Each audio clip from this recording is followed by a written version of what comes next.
ಶೈಕ್ಷಣಿಕ ಚಟುವಟಿಕೆಗಳಿಗೆ ಸದಾ ನಾನು ಬೆಂಬಲನಾಗಿರ್ತೇನೆ ಅನ್ನುವಂಥ ಭರವಸೆಯನ್ನು ನೀಡಿ ಪ್ರಾಥಮಿಕ ಶಾಲೆ ಇಂಗ್ಲಿಷ್ ಮಾಧ್ಯಮ ಇದೆ, ಪ್ರೌಢಶಾಲೆ ಇಂಗ್ಲಿಷ್ ಮಾಧ್ಯಮ ಇದೆ, ITI ಕಾಲೇಜ್ ಇದೆ.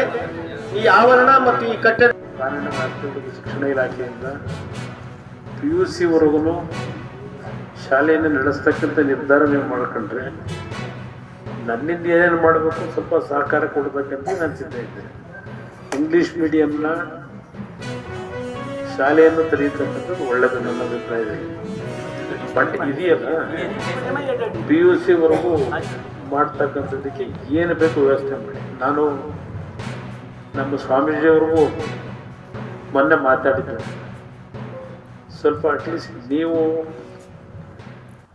ಇನ್ವಾಲ್ವ್ ಆದರೆ ಸ್ವಲ್ಪ ಅವರಿಗೆ ಗೈಡ್ ಮಾಡಿದ್ರೆ ಬಹುಶಃ ಒಂದು ಉತ್ತಮವಾದಂಥ ಮಂಡ್ಯ ಜಿಲ್ಲೆಯ ನಮ್ಮ ಹಳ್ಳಿಯ ಮಕ್ಕಳಿಗೆ ಫ್ರೀಯಾಗಿ ಇವತ್ತು ಎಜುಕೇಷನ್ ಕೊಡಲಿಕ್ಕೆ ನೀವು ಸ್ವಲ್ಪ ಮುತುವರ್ಜಿ ವಹಿಸಿದ್ರೆ ಹಳ್ಳಿ ಮಕ್ಕಳು ಒಳ್ಳೆ ವಿದ್ಯೆ ಕೊಡ್ಬೋದು ಅಂತಕ್ಕಂಥದ್ದನ್ನು ಪರಪೂಜ್ಯ ನಮ್ಮ ಚುಚ್ಚಲಗಿರಿ ಸ್ವಾಮೀಜಿಯವ್ರಿಗೂ ಮಾತನಾಡಿದ್ದಾರೆ.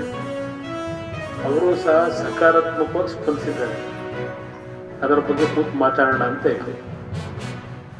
ಮತ್ತು ITI ಇರ್ಬೋದು, ಇದೆಲ್ಲ ಏನು ಇಲ್ಲಿಗೆ ಬೇರೆ ಬೇರೆ ರೀತಿಯ ವ್ಯವಸ್ಥೆಗಳೇನಾಗಬೇಕು ಮಾಡಿಕೊಡ್ಲಿಕ್ಕೆ ತಯಾರಾಗಿದ್ದೇವೆ.